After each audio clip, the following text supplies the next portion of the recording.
Welcome to Let the Quran Speak. I'm Safiyyah, your host. When Muslims think of Abraham's test, one of the questions that often comes up is, who was the son who was going to be sacrificed? Many Muslims will say it was Ishmael. Many Jews and Christians will say it was Isaac. So which was it? Interestingly enough, the Quran doesn't really say which son it was. So we'll be looking at that now. Dr. Shabir, welcome to Let the Quran Speak. Pleasure to be on. So, Dr. Shabir, when you look at the Quranic verses on the sacrifice that Abraham was required to do, it seems like there's no mention of which son exactly was supposed to be sacrificed. But scholars and interpreters have seemed to suggest that it is Ishmael. So how do we understand that? How did they come to that understanding, Dr. Shabir? Yeah. First of all, you're right. Contrary to what Muslims may popularly expect, there is no simple, clear, direct statement in the Quran that says this was the particular son to be sacrificed and gives him by name. Rather, there are narratives, both in Surah 37 and in Surah 11 especially, which talks about the promise of God, that the son will be born and so on, and then the story of the sacrifice. So one pieces together these various narratives and draws conclusions. Now, the earliest commentators on the Quran, like the major commentators like Tabari and so on, they held the view that it was Isaac who was the son to be sacrificed while they're interpreting the Quran. But it seems that they were largely influenced by biblical narratives. And of course, they may not necessarily have read the Bible directly, but they heard stories from their Jewish and Christian friends, or can we say informers, and they thought that was the natural way to interpret the Quran as well, and that the Quran must be just ratifying the story as it is in the Bible. Some later scholars, like Ibn Kathir and so on, commentators on the Quran, argued fervently that it must have been Ishmael who was the son to be sacrificed, and that view has come to be the majority Muslim view, at least in the tradition of tafsir, of commentaries on the Quran. Mm-hmm. So, Dr. Shabir, how did they come to that understanding that it was Ishmael who was to be sacrificed? Well, a number of points can be mentioned in this regard. One is the logic of the whole story. So, the logic of the story is that Abraham has a son, and God is testing Abraham. Are you willing to sacrifice your son? Mm-hmm. The Bible in the book of Genesis, chapter 22, verse number 1, says that God said to Abraham, "Take your son, your only son Isaac, whom you love, and offer him as a burnt offering." So let's for a moment ignore the fact that it says so clearly that it is Isaac, because we're asking the question anew which son it was. But think about the idea that this is the only son. Yes. Now, according to the book of Genesis itself, when Isaac was born, Ishmael was already 13 years old. Ishmael, in fact, was the firstborn son, according to the Bible. Okay. Firstborn son of Abraham. Mm-hmm. So at the time when this sacrificial story unfolds, Abraham had two sons. Logically, it seems odd that he would be told, "Take your son, your only son." It would seem that the only time he would be told to take your only son, in fact, at that time, the son doesn't even need to be named because there's only one son. God would have said to him, "Take your son and offer him, though you have only one, offer him as a burnt offering." Okay, the name could be mentioned as an addendum, but is it possible that at one time no name was mentioned, or the name Ishmael was mentioned, and that this name came to be substituted for with the name Isaac later on? So this is just a thought process. We're just examining. We're not making any bold claims here. But if you look at the logic of the story, then it seems that more naturally it would have been Ishmael, who was the only son. Now, that's from looking at it. I said logic, but I went into the textual issues. But think about the logic of sacrifice now. Okay, if you have only one thing and you are willing to sacrifice that thing for God, then this is a more supreme sacrifice than if you have two of the same. And of course, when we're talking about children, every child is precious, and it's going to hurt the father to have to go through a sacrifice with any one of his children. But the mitigating factor is that you have another one. At least you still have one, right? There's some satisfaction that you still have. Carry on the line Yes. for the family.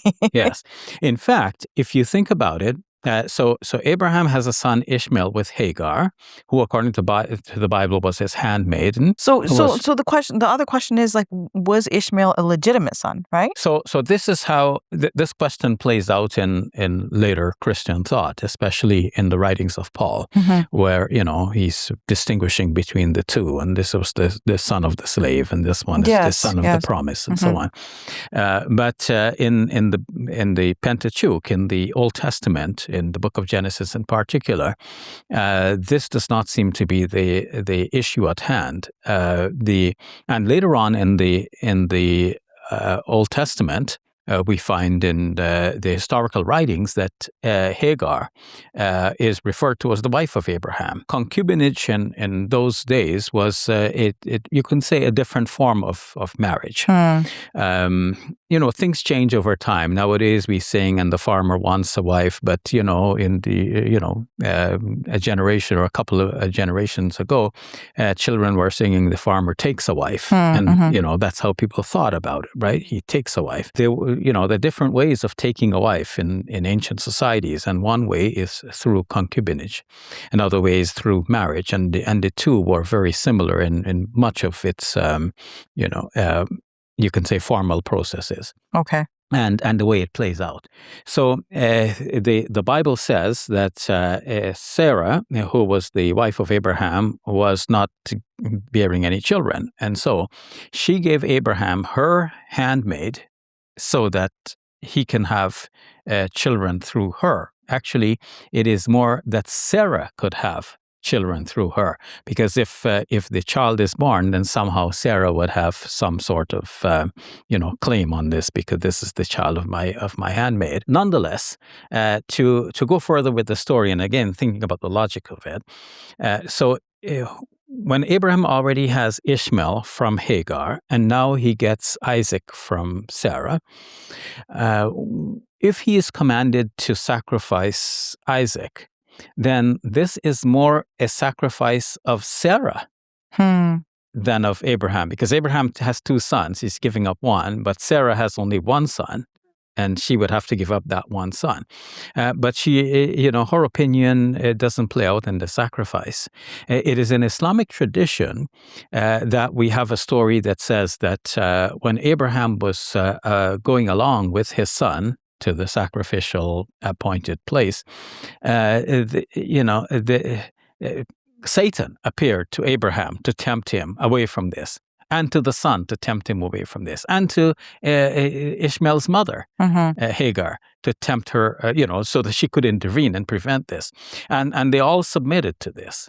So, the sacrifice of the woman in this case was, part of the story, at least in the Islamic tradition.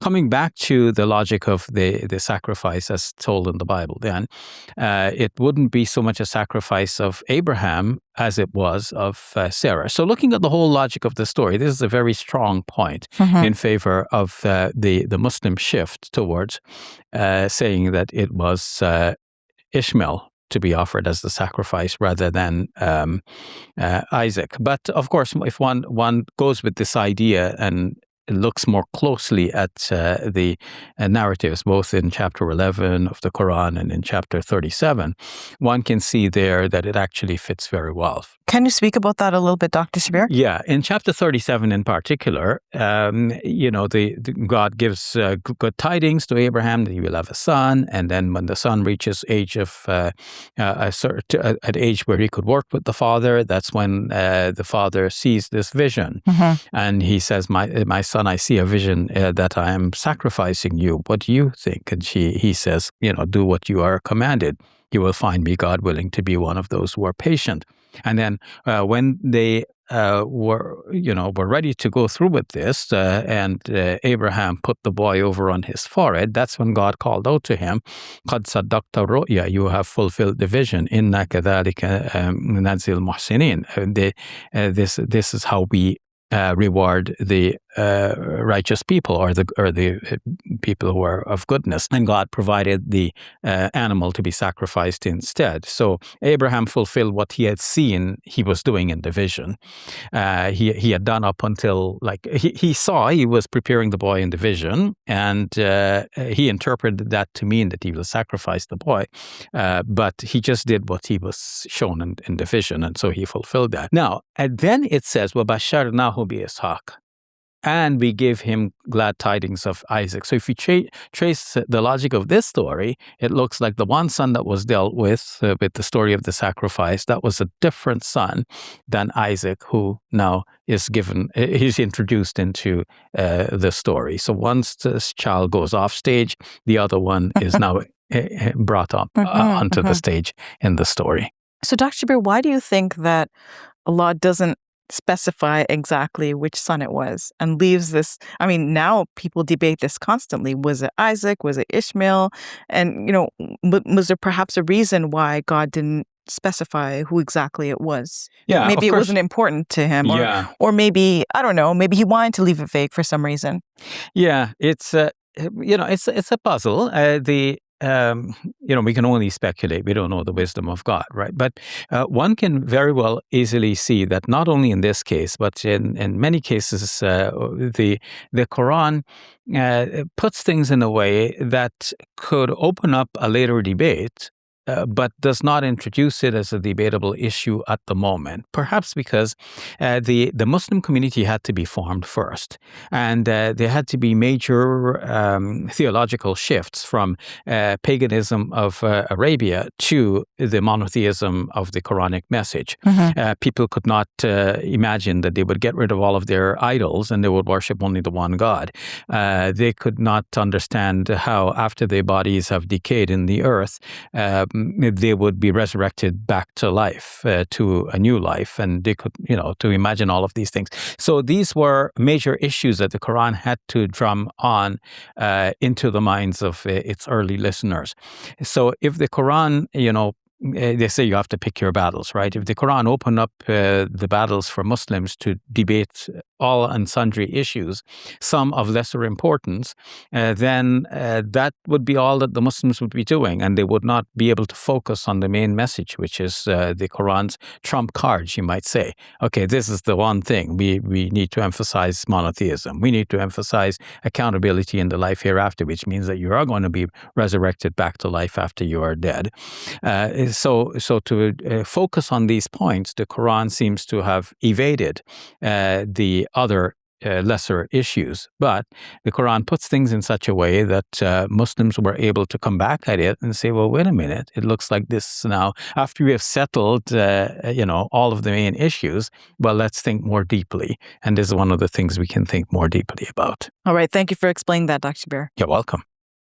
Assalamu alaikum. Welcome to Muslim Media Hub, the new home of Let the Quran Speak. Here we spread positivity and good. We help people experience the beauty of Islam and help them appreciate and understand Muslims. This beautiful building we purchased at cost $2.3 million.